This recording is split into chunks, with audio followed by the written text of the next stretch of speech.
কিন্তু ময়দানে থাকতে হবে। পরিষ্কার বলি, যদি ময়দান ছেড়ে দেই, পরিষ্কার বলি, যদি প্রতি বিপ্লব হয়ে যায়, তাহলে বাংলাদেশ আর মুসলমানদের রাষ্ট্র থাকবে না। এটা গুজরাটের মতো, কাশ্মীরের মতো কোনো একটা রাষ্ট্র হয়ে যাবে। পরিষ্কার বলি, স্পষ্ট বলি, নিজেকে জাগ্রত রাখতে হবে, সচেতন রাখতে হবে।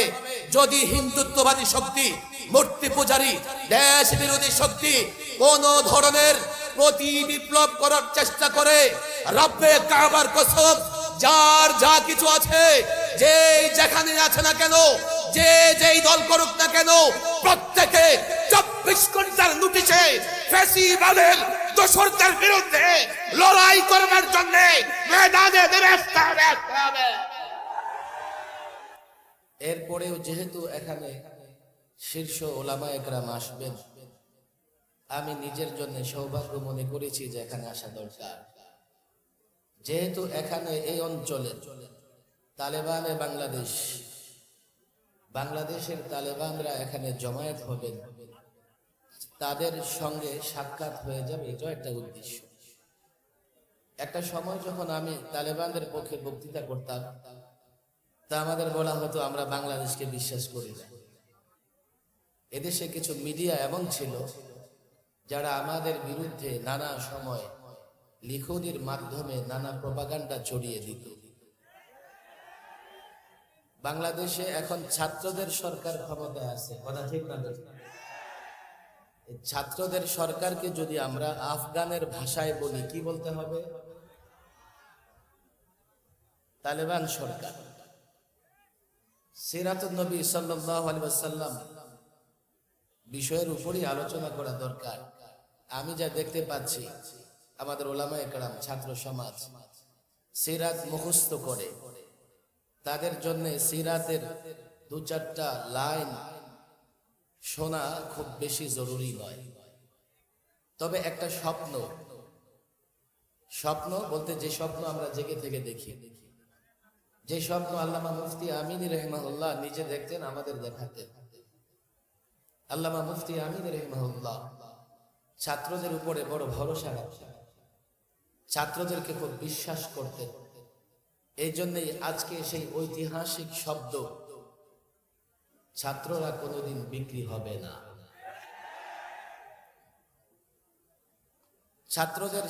ছাত্রদের মাধ্যমেই আমরা একটা নতুন বাংলাদেশ পেয়েছি। আজকে আমরা মুক্ত। একটা সময় মনে হতো এই বুকে পাথর চাপা দিয়ে কতদিন থাকবো, 40টা মামলা মোকাবেলা করে কতদিন চলতে পারবো।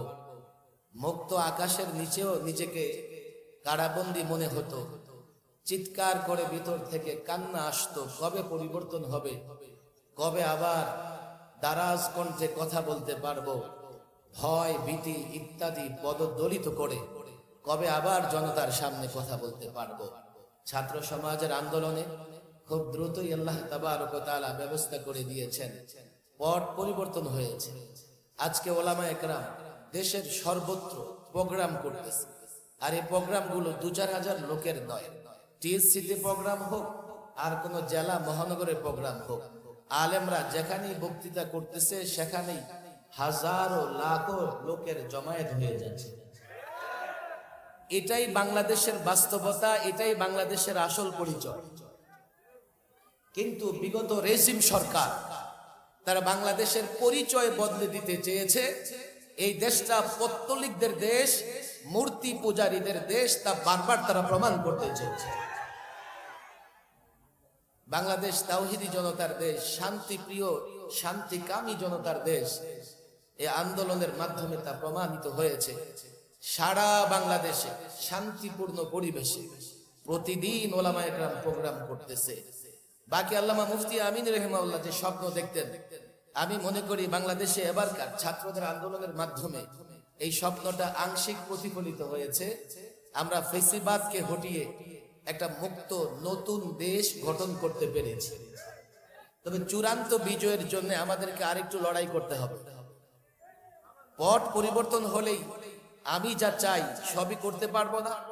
পট পরিবর্তন হলেই এই মানব সমাজে শান্তি প্রতিষ্ঠার জন্য, রাষ্ট্রীয়ভাবে শান্তি প্রতিষ্ঠার জন্য ইসলামের বিকল্প নাই। রাসূলুল্লাহ সাল্লাল্লাহু আলাইহি ওয়াসাল্লামের আদর্শের বিকল্প নাই। আমি তো মনে করি আমাদের এটা প্রাথমিক বিজয় ছিল। আমরা যেদিন ঘর থেকে রাষ্ট্র সর্বত্র রাসূলুল্লাহর আদর্শ বাস্তবায়ন করতে পারবো, সেদিন আমাদের চূড়ান্ত বিজয় হবে। পরিষ্কার বলি,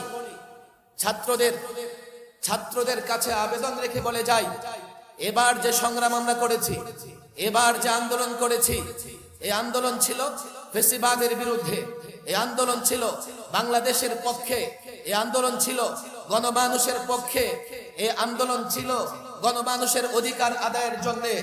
আরেকটা আন্দোলন, আরেকটা সংগ্রাম হবে, যার নেতৃত্ব দেবে বাংলাদেশের তালেবান, যার নেতৃত্ব দেবে কওমি মাদ্রাসার ছাত্ররা, যার নেতৃত্ব দেবে আলেম ওলামাদেরকে যারা মহব্বত করে তারা। আমি পরিষ্কার বলি, আগামীর অভ্যুত্থান যা হবে, আগামীর গণ আন্দোলন যা হবে, সেই গণ আন্দোলনের পরে আমরা বাংলাদেশে পরিপূর্ণ ইসলামী হুকুমত দেখতে পারবো ইনশাআল্লাহ। এর জন্যই কাজ করতে হবে। শুধু বক্তৃতা সমাবেশ করে ঘরে ফিরে গিয়ে চুপ করে বসে থাকলে হবে না। একটা সময় এখন এমন হয়েছে, আমরা চাইলে ইসলামের সৌন্দর্য ঘরে ঘরে পৌঁছে দিতে পারি। আমি এই ছাত্র জনতাকে বলবো, এই সময়টা আসলে আমাদের অতীতের মতো কোনো সময় নয়। এই সময় আমরা প্রত্যেকটা যুবকের কাছে, প্রত্যেকটা বৃদ্ধের কাছে, প্রত্যেকটা ঘরে ঘরে আমরা যদি ইসলামের সৌন্দর্য পৌঁছাতে পারি, আগামীতে যখন আমাদের নেতৃত্বে আরেকটা গণ অভ্যুত্থানের সুযোগ হবে, এদেশের সমস্ত মানুষ আমাদের সঙ্গ দেবে। কথা ঠিক না? এখনই তো আমি যখন রাস্তায় বের হই, লালবাগের পাশে একটা গাড়ি রাখার জায়গা আছে রাস্তায়, গাড়ি ড্রাইভাররা বলে, হুজুর আপনারা আসার পর থেকে আর চাঁদা দেওয়া লাগে না। আমি বলি, যতদিন থাকবে আপনাদের চাঁদা দিতে হবে না, দুর্নীতি থাকবে না। ভারতীয় মিডিয়ায় কেবলমাত্র সংখ্যালঘু নির্যাতনের খবর ছাপানো হয়, আর বাংলাদেশের বাস্তবতা হচ্ছে, বাংলাদেশে এখন সংখ্যালঘুরা পৃথিবীর যে কোনো দেশের সংখ্যালঘু থেকে যে কোনো সময় থেকে ভালো আছে এবং শান্তিতে আছে। তবে তারা একটা চেষ্টা করতেছে, কিভাবে এই দেশে সংখ্যালঘুদের উপর নির্যাতন হচ্ছে এই বলে দেশের পরিস্থিতি আবারও তারা ঘোলাটে করতে চায়। পরিষ্কার বলি, বিজয়, স্বাধীনতা আনা যতটা সহজ, তার চাইতে স্বাধীনতা রক্ষা করা কিন্তু ততটা সহজ নয়। ছাত্র জনতাকে বলি, ষড়যন্ত্র হচ্ছে। ছাত্র জনতাকে বলি, নানা দিক থেকে আমাদেরকে ছোট করবার জন্য, আলেম ওলামাকে ছোট করবার জন্য প্রপাগান্ডা চলতেছে।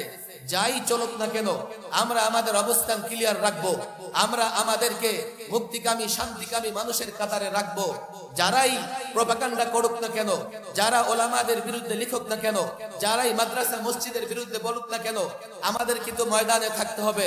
পরিষ্কার বলি, যদি ময়দান ছেড়ে দেই, পরিষ্কার বলি, যদি প্রতি বিপ্লব হয়ে যায়, তাহলে বাংলাদেশ আর মুসলমানদের রাষ্ট্র থাকবে না। এটা গুজরাটের মতো, কাশ্মীরের মতো কোনো একটা রাষ্ট্র হয়ে যাবে। পরিষ্কার বলি, স্পষ্ট বলি, নিজেকে জাগ্রত রাখতে হবে, সচেতন রাখতে হবে।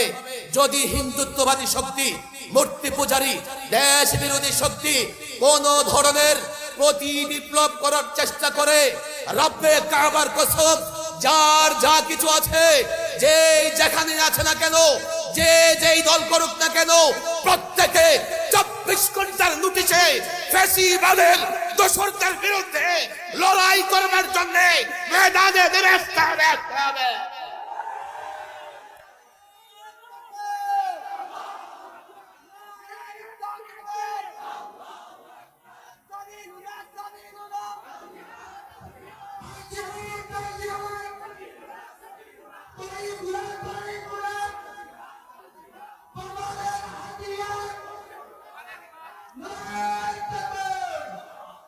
আমাদের দুজন মুরব্বী স্টেজে বসা আছে।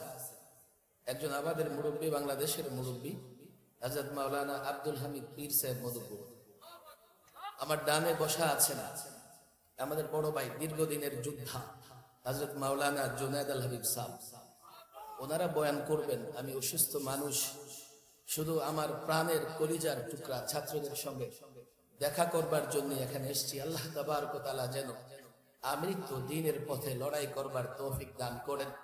ওয়া মা তাওফীকি ইল্লা বিল্লাহ ওয়া মা আলাইনা ইল্লা